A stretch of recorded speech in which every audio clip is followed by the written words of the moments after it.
আর মাত্র কদিনের অপেক্ষা, তারপরই অনুষ্ঠিত হতে যাচ্ছে ভারতের লোকসভা নির্বাচন। এবারের নির্বাচনে বিজেপির টিকিট পেয়েছেন বলিউডের বিতর্কিত অভিনেত্রী কঙ্গনা রানাওয়াত। গত ২৪ মার্চ বিজেপি লোকসভা নির্বাচনে দলের মনোনীত প্রতিনিধিদের পঞ্চম তালিকা প্রকাশ করে। এ তালিকায় নাম রয়েছে বলিউড অভিনেত্রী কঙ্গনা রানাওয়াতের। এই অভিনেত্রী হিমাচল প্রদেশের মান্ডি আসন থেকে নির্বাচনের প্রতিদ্বন্দ্বিতা করবেন।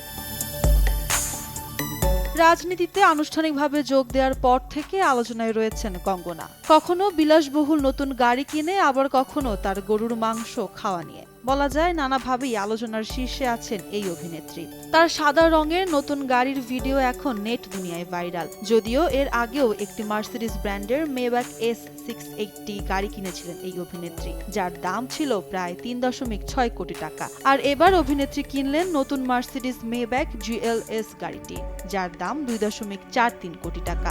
দেশের ১ নম্বর নেটওয়ার্কে মাইজিপি অ্যাপে রিচার্জ হবে MB ছাড়াই ১ ক্লিকে।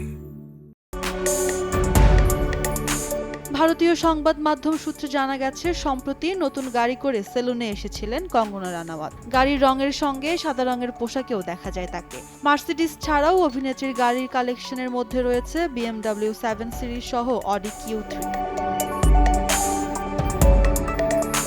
অন্যদিকে কংগ্রেস নেতা বিজয় ওয়াদ্দেতিয়ার দাবি করেন, কঙ্গনা এর আগে গরুর মাংস ভক্ষণ করার কথা নিজের মুখে জানিয়েছিলেন। কংগ্রেসের এই দাবিকে কেন্দ্র করে রাজনৈতিক মহলে জল খোলা হয়। গরুর মাংস খাওয়ার গুজবকে লজ্জাজনক এবং ভিত্তিহীন বলেই উড়িয়ে দিলেন অভিনেত্রী রাজনীতিবিদ কঙ্গনা রানাওয়াত। গরুর মাংস প্রসঙ্গে গণমাধ্যম থেকে প্রাপ্ত তথ্য মতে কঙ্গনা দাবি করেন, তিনি কোনোদিন বিফ কিংবা কোনো রেড মিট খাননি, বরং নিজেকে একজন গর্বিত হিন্দু হিসেবেই দাবি করেন। কঙ্গনা আরো বলেন, নির্বাচনকে সামনে রেখে উদ্দেশ্য প্রণোদিতভাবেই তার বিরুদ্ধে অপপ্রচার চালানো হচ্ছে।